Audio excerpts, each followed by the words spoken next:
کہ آج سورہ نصر جو ہے یہ اللہ تعالیٰ نے مدینہ منورہ میں جو ہے نازل فرمائی ہے۔ اس کا پس منظر یہ ہے کہ فتح مکہ سے پہلے نبی علیہ السلام پر چند آیتوں کا نزول ہوتا ہے۔ آپ علیہ السلام پر یہ آخری صورت ہے جو مکمل نازل ہوئی۔ اس کے بعد الیوم اکملت لکم دینکم واتممت علیکم نعمتی ورضیت لکم الاسلام دینا، یہ والی آیت نازل ہوئی۔ پھر دین پر مہر لگ گئی، اب کوئی مکمل دین آنے والا نہیں، اور جو ہے اب کوئی نبی اس کے بعد نہیں آئے گا۔ نبی صلی اللہ علیہ وسلم آخری نبی ہیں، خاتم النبیین والمرسلین ہیں۔ بہرکیف سورۃ النصر، نصر کے معنی کامیابی کے آتے ہیں، نصر کے معنی مدد کے آتے ہیں، نصر کے معنی بلندی کے آتے ہیں۔ بہرکیف اللہ تعالیٰ نے فتح مکہ سے پہلے آپ علیہ السلام پر یہ مکمل صورت نازل فرمائی، جس کا پس منظر میں نے پیش کر دیا گیا۔ بہرکیف ملاحظہ فرمائیں، بسم اللہ الرحمن الرحیم، شروع اللہ کے نام سے جو بے حد مہربان نہایت رحم والا ہے۔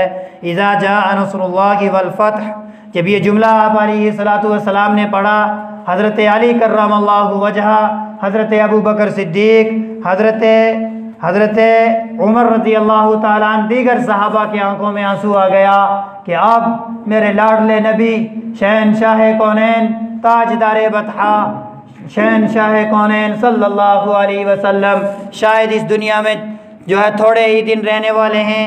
اذا جاء نصر اللہ والفتح، جب پہنچ چکے مدد اللہ کی اور فیصلہ یعنی کامیابی، ورأیت الناس يدخلون فی دین اللہ افواجا، اور تو دیکھے لوگوں کو داخل ہوتے دین میں غول کے غول یعنی فوج در فوج۔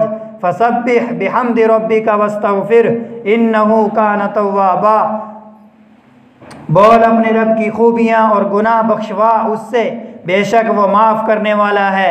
اے محمد صلی اللہ علیہ وسلم، جب خدا کی مدد اور مکہ کی فتح ماں اپنے آثار کے آ پہنچے، اور اس فتح پر مرتب ہونے والے آثار یہ ہیں کہ آپ لوگوں کو اللہ کے دین یعنی اسلام میں جوک در جوک داخل ہوتا دیکھ لیں، تو اس وقت سمجھیے کہ مقصود دنیا میں رہنے کا اور آپ کی بعثت کا جو تکمیل دین تھا وہ پورا ہو چکا۔ اب سفر آخرت قریب ہے، اس کے لیے تیاری کیجئے اور اپنے رب کی تسبیح و تحمید کیجئے اور اس سے مغفرت کی درخواست کیجئے، یعنی ایسے امور جو خلاف اولا واقع ہو گئے ان سے مغفرت مانگیے، وہ بڑا توبہ قبول کرنے والا ہے۔ یہ صورت باجماع مدنی ہے۔ اس صورت کا نام سورۃ التودیع، سورۃ التودیع عربی میں تودید کہتے ہیں کہ رخصت کرنے کے معنی میں آتے ہیں۔ اس صورت میں چونکہ رسول اللہ صلی اللہ علیہ وسلم کی وفات جیسے میں نے بتلایا، صحیح مسلم میں حضرت ابن عباس رضی اللہ تعالیٰ عنہما سے منقول ہے کہ سورۃ النصر قرآن کریم کی آخری صورت ہے، مطلب یہ کہ اس کے بعد کوئی مکمل صورت نازل نہیں ہوئی۔ بعض آیات نزول کے اعتبار سے جو اس کے بعد ہونا بعض روایات میں ہے وہ اس کے منافی نہیں، جیسے کہ سورہ فاتحہ کا قرآن کریم کی سب سے پہلی صورت اس معنی میں کہا جاتا ہے کہ مکمل صورت سب سے پہلے سورہ فاتحہ نازل ہوئی ہے۔ سورہ اقرا اور سورہ مدثر وغیرہ کی چند آیات اس سے پہلے نازل ہونا اس کے منافی نہیں۔ حضرت ابن عمر رضی اللہ تعالیٰ عنہما فرماتے ہیں کہ یہ صورت حجۃ الوداع میں نازل ہوئی۔ اس کے بعد الیوم اکملت لکم دینکم واتممت علیکم نعمتی ورضیت لکم الاسلام دینا، پوری یہ آیت مکمل نازل ہوئی۔ بہرکیف اللہ تعالیٰ نے اس صورت میں جو ہے دین اسلام کی فتح اور نصرت کا اعلان کیا، اور یہ بھی اعلان کر دیا کہ ہمارے درمیان شہنشاہ کونین، تاجدار بطحا جناب محمد الرسول اللہ صلی اللہ علیہ وسلم کا جو ہے وفات کا وقت قریب آ چکا ہے، جس سے اشارہ ہوا۔ اور اس میں ایک بات اور بیان کی، فسبح بحمد ربک واستغفر، کہ اللہ کی تسبیح بیان کیجئے، اللہ کی تحمید بیان کیجئے، واستغفر، اور جو ہے معافی اپنے گناہوں پر مانگیے، انہ کان توابا، یقیناً باری تعالیٰ جو ہے بخشنے والا اور معاف کرنے والا ہے۔ انسان کو چاہیے کہ جب زندگی کے اندر وہ اللہ کی طرف اس کو محسوس ہونا لگے کہ اب جو ہے میری داڑھی میں بال سفید آ چکے ہیں، میرے گھٹنوں میں جو ہے درد رہنے لگا ہے، ویسے تو انسان کی عمر کا کوئی تقاضا نہیں ہے، انسان کو کب جانا پڑ جائے یہ کوئی جو ہے عمر کا تقاضا نہیں رکھتا۔ انسان کا کب اللہ کی طرف سے بلاوا آ جائے، لیکن پھر بھی اپنی عمر کے لحاظ سے وہ تیاری میں لگ جائے۔ جیسے جیسے ہم جوانی کی دہلیز پہ قدم رکھتے ہیں، ہمیں جو ہے اپنی موت کی تیاری کرنی چاہیے، ہمیں جو ہے اللہ کی تسبیح، اللہ کی تحمید اور اللہ کی بڑائی میں جو ہے وقت گزارنا چاہیے، اور اللہ سے اپنے کیوں پر، اپنے کرتوتوں پر معافی مانگ لینی چاہیے۔ یقیناً ہمارے گناہوں کا واحد اگر علاج دنیا کے اندر ہے، اپنے گناہوں کے پاکیزہ، اپنے گناہوں سے اگر ہم پوتر اور پاک ہونا چاہتے ہیں تو اللہ کی بارگاہ میں گڑ گڑا کر توبہ کر لیں۔ یقیناً میرا پروردگار کسی کی توبہ کو جو ہے رد نہیں کرتا۔ اللہ تبارک و تعالیٰ توبہ کرنے والوں سے جو ہے محبت فرماتے ہیں۔ قرآن کریم کے اندر فرمایا گیا ان اللہ یحب التوابین، یقیناً باری تعالیٰ توبہ کرنے والوں سے جو ہے محبت کرتے ہیں۔ بہرکیف سورۃ النصر اختصار کے ساتھ پیش کی گئی، سورۃ الکافرون جس کا پس منظر آج موجودہ وقت میں ضرورت تھی، اس لیے میں جلدی اس سورت پر آنا چاہ رہا تھا۔ آج ہم جو ہے اگیاروں کے تہوار کے اندر کس قسم سے جو ہے ملوث ہو رہے ہیں۔ اللہ تبارک و تعالیٰ نے ہمارے لیے آئیڈیل قرآن کو رکھا ہے، ہمارے لیے آئیڈیل جو ہے شہنشاہ کونین صلی اللہ علیہ وسلم کو بھیجا ہے۔ ہمیں جو ہے قرآن سمجھنے کے لیے جو ہے نبی علیہ السلام کو جو ہے دنیا کے اندر مبعوث کیا ہے۔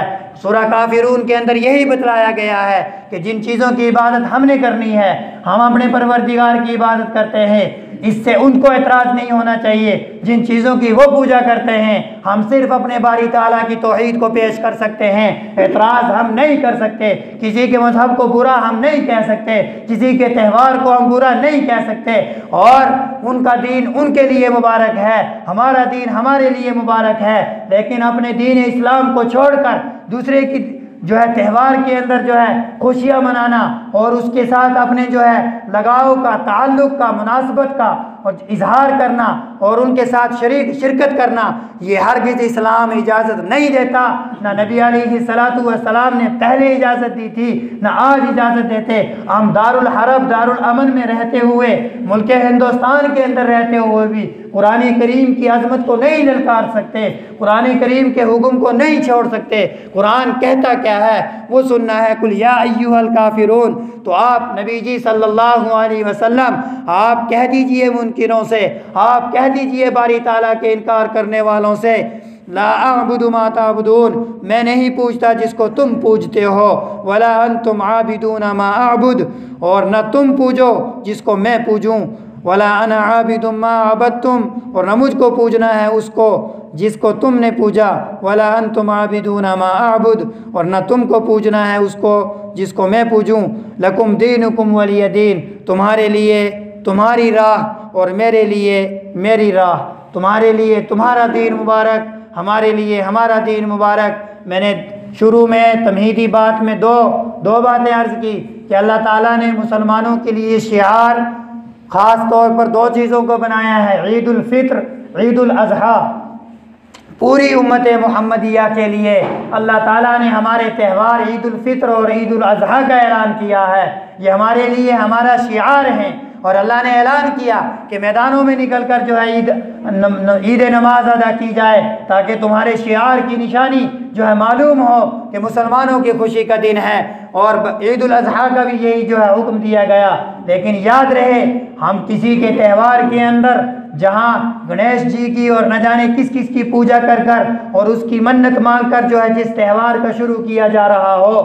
آج صبح ہی میرے پاس کانگڑا سے فون آتا ہے ایک امام صاحب کا کہ حضرت ہمیں مسئلہ بتائیے، ہمارے چند مقتدیوں نے جو ہے دیپ جلائی، مٹھائی خریدی، اپنے بچوں کو جو ہے اسی تہوار کے اندر اسی رسم و رواج کے ساتھ جو ہے یہ کیا ہے تہوار، تو بتاؤ ان کے لیے حکم کیا ہے۔ میں نے کتابوں کو ٹٹولنا شروع کیا، میں نے مفتیان کرام سے رابطہ کیا، قرآن کریم کی سورہ کافرون کی جو ہے آیت کریمہ دیکھی، چند آیتیں اور دیکھی، میں نے خود تمہیدی بات میں وہ پڑھی، ان کی تفسیر میں بالکل صاف طور پر کلیہ طور پر اعلان آتا ہے کہ لوگوں اگر ہم ان کے اندر شریک ہوتے ہیں یہ سمجھ کر کہ کچھ نہیں ہوتا، یہ جائز ہے، کوئی بڑی بات نہیں، یہ ہمارے ساتھ ہیں، ہم وطن لوگ ہیں، اس میں کوئی شک نہیں۔ صلح حدیبیہ کے موقع پر، صلح مکہ کے موقع پر نبی علیہ السلام نے ان لوگوں سے صلح کی، ہم بھی صلح میں رہنا چاہتے ہیں، ہم بھی بھائی چارگی میں رہنا چاہتے ہیں، ہم بھی اتحاد میں رہنا چاہتے ہیں۔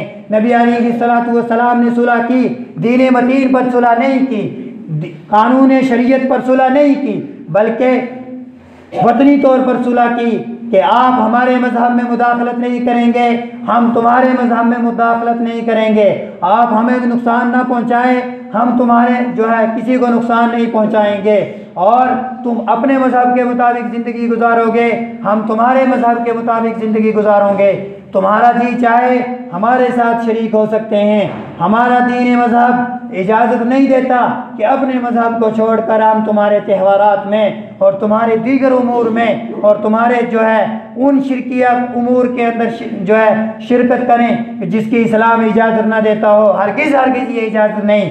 یاد رکھنا، یہ ممبر کبھی نا اتحادی کا پیغام نہیں دیتا، اور یہ نہ سمجھے آج کہ آج ممبر سے ہم نے نا اتحادی کا، نا اتفاقی کا پیغام دیا، بلکہ اسلام نے یہ کہا ہے کہ ان لوگوں کے ساتھ حسن سلوک کیا جائے، ان کے غریب بچوں کی تعلیم کرائی جائے، ان کی بیوہ عورتوں کا ان کی دیکھ بھال کی جائے، اگر کوئی غریب ہے تو اس کی ہمدردی کی جائے، ان کے ساتھ حسن سلوک کرنا ہے۔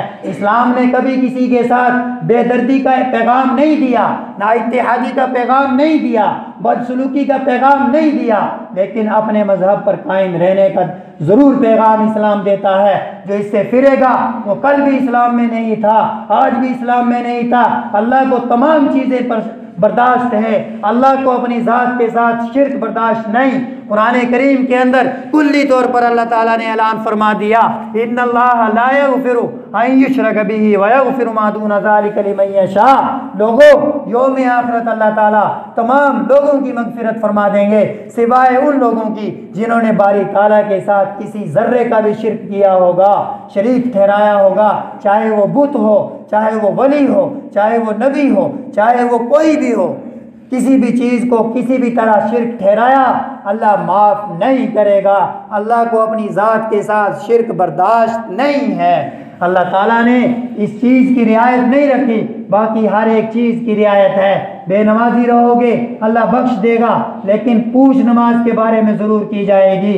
تجھے زندگی دی تھی، تجھے یہ زندگی تیرے لیے سنوارنے کے لیے تجھے نماز دی تھی، تو نے کیوں نہیں پڑھی؟ سوال ہوگا، سزا قائم ہوگی، جہنم میں جلایا جائے گا، آخر جنت میں بھیج دیں گے۔